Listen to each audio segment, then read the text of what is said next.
Hello, little pickles.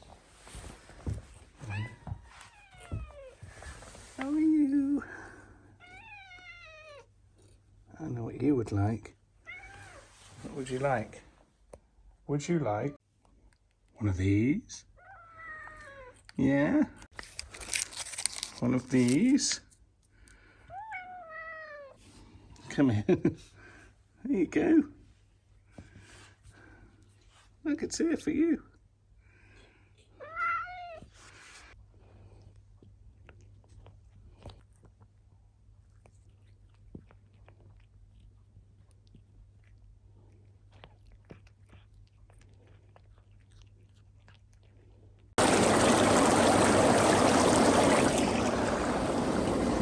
Welcome to the vlog.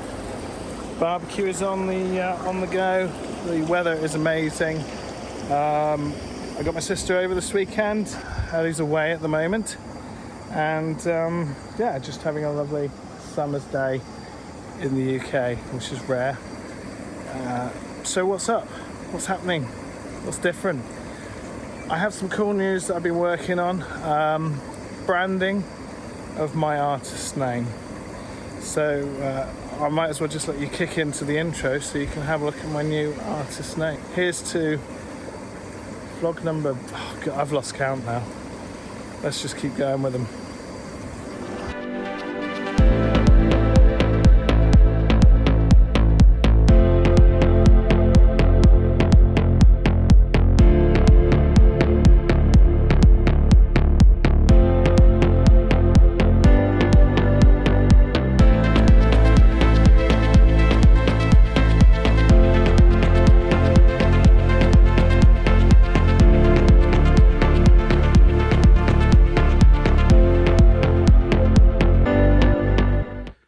So I thought I'd just clarify something quickly before the vlog gets underway. You may have seen in the beginning there, now known as Rick Hertz. That's going to be my artist producer name. So you'll see everything change over to that soon. It's a bit of pizzazz for the business, just something a bit more fun really. So yeah, you'll now see everything change over. And anyway, with that over, I'll probably go into some detail about what that means for you as an artist or somebody who's a producer who wishes to use a different name, things that might crop up, things of interest that may stem from that. But on the back of that, we'll probably just sort of see what happens. It's another fun part of things as they develop. So anyway, on to the vlog. So, not sure if I've got a bag. It's something I really need to put up today. This will be fun. This is to go over my little gazebo that goes outside that you sometimes see me film under. So that's my mission for today.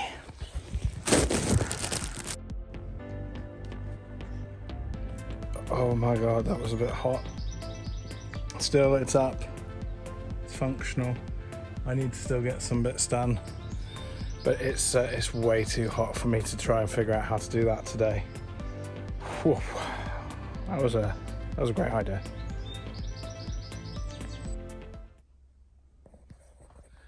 So welcome to the studio again. I thought I'd give you a little bit of a tour as to what my studio is set up like. So let me go through what I've got, why I've got what I've got, some of the constraints that I have by having a cat that lives with me. She's about to get garroted at this moment in time. And I'll show you a pure example as to what concerns me slightly. You'll notice I have tin foil wrapped around my sound absorbers. Oh, and some cat treats at the top. So these sound absorbers basically are full of Rockwool style material in here. Okay, as you can see, this particular little animal here would like to tear herself holes in it, which she's already done just behind here. But I'll show you the unique properties of this material. So yeah, the tin foil is really useful just to get rid of, or aluminium foil, whatever we call it these days. It is very useful for getting rid of unwanted attacks to your equipment. So anyway, I have made 5 of these. What are they like? How do they work? They are literally IKEA bookcases. I nicked this idea off of John Sign. Thank you, John Sign. These basically here, just IKEA bookcases. I then bought the insulation, which I pushed in from the back of these units. I don't know if I can show you the back of one of these. Hang on, let's just see if I can get around the back. I don't know how well this will come through. I've boarded it back up. So the material is fed round and back in, basically. Cheap cloth that you can pick up off Amazon. It's a cotton material, fantastically cheap. Works really well. It's holey enough to enable the sound to go through. And really, it makes a huge difference around here. This stuff here that you see, this foam, I've put a bit up here just to stop some of the reflections, but honestly, do not rely on this stuff. It's rubbish. So yeah, don't bother getting the foam stuff.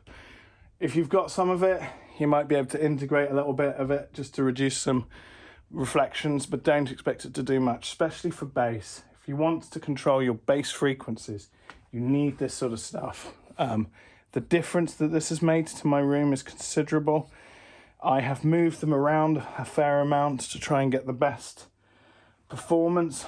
I use Sonarworks as well in combination with. So this program here, I will just show you on the screen. I know it's not ideal, but you can sort of see here there's a simulated before and simulated after, which tries to get it to be as flat as that. Now I have my MacBook situated here. The reason I like my MacBook off the desk is because I like to be able to use a full keyboard and wireless pad to be able to trackpad to be able to work on. It is actually very nice to work like that, much nicer. The actual laptop itself is a MacBook Pro, as you can see. The M1s are supposed to be really good as well, so, but I'm quite happy with this one. It does what I need it to do. It gets a little loud, but I can cope with it. As you've probably seen, mentioned in some of my other videos, this is my Arturia keyboard. It's a nice 3-octave keyboard sort of size, with loads of little gadgets and stuff that you can play with. It's got CV and things like that, which would integrate nicely if I decided to get any synths or whatnot to play with. So I might have some fun with it in the future. At the moment now, for me, this keyboard I got from Bax Music, believe it or not, and I picked it up for the same price as their standard KeyStep, the slightly smaller KeyStep keyboard. I can't remember which one that was, but it was like 100 quid. And all the features it's got on there, it amazes me. I find something else I can do with it all the time, especially with the controllers. This is my Alctron hairy thing. I'm not too happy about the fact that Pickles, as you can see, gets too much hair on it. I have to go around it and de-hair it now and again. And this is just picked up from the air, so you can imagine what it's like living with a cat. Inside here, we can take a look. There's an SE T2. This was recommended to me from a really good producer friend of mine, and I have to say, if you just want a damn good microphone for like 300 or 400 quid, these are fantastic. I would actually like to give this a review at some point. You'll be able to hear it on some of the tracks I release in the future, but it really has got a great tone to it. So on to the Yamaha speakers. The Yamahas are the 8-inch HS8s. I used the HS5s in the past. And I really liked them. When I got these guys, I was amazed how much smoother they are. Quite impressed.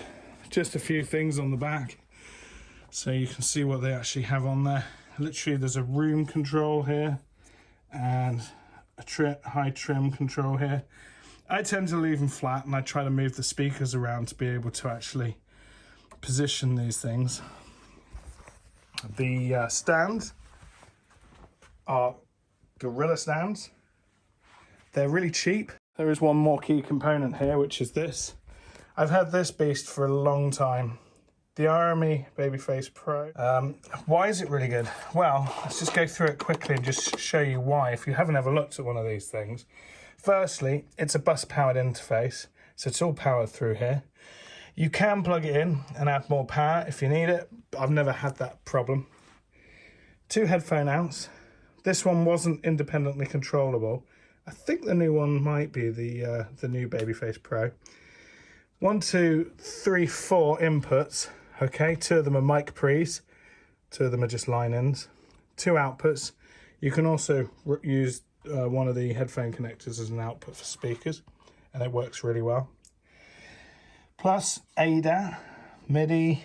I mean, literally this thing can turn into a 12 input device, fully featuring a decent mixing software in there and everything.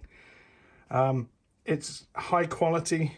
It really is high quality, as in kind of gets closer to some of the high end stuff.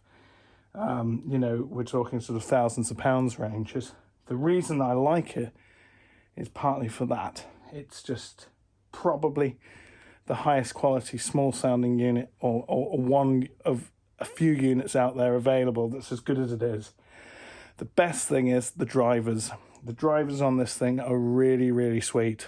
They are tied into the hardware in such a way that I think is unique to RME, and it makes it one of the best devices out there for reliability, quality and recording. I literally have hardly any issues with it. There is one. The software is a minefield to work with. It takes a bit of Mensa style brain work to figure out how it works. I've had quite a bit of help, and once I was taught how the software works, I was much more clued up on how to do what I needed to do with it, and now I've got it set up in a way that works really well for me. So a few other bits of kit worthy of mentioning. I picked this up really cheap a while ago and just kept it. It's a great microphone. I think for female vocals, much more suited. So if I do ever have a female singer I want to record, I have the option of both the T2 and that, just in case I need some variation. This is the box for my SonarWorks software, which you've seen on the screen a moment ago. Comes with a microphone and everything. Really, really recommend that.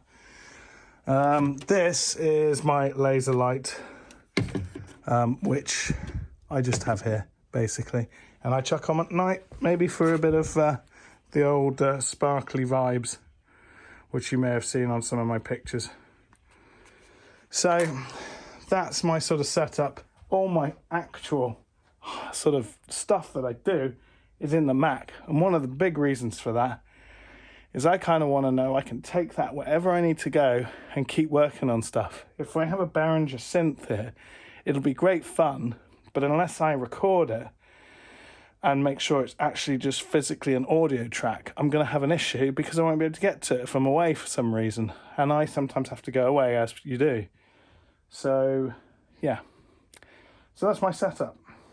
If you've got any questions, you want to know anything about any of this stuff, if you're curious, if you've been considering, say, the speakers yourself, or the keyboard, any of the microphones, if you want to know any more about the types of material I'm using and the sound absorbers, just ask below.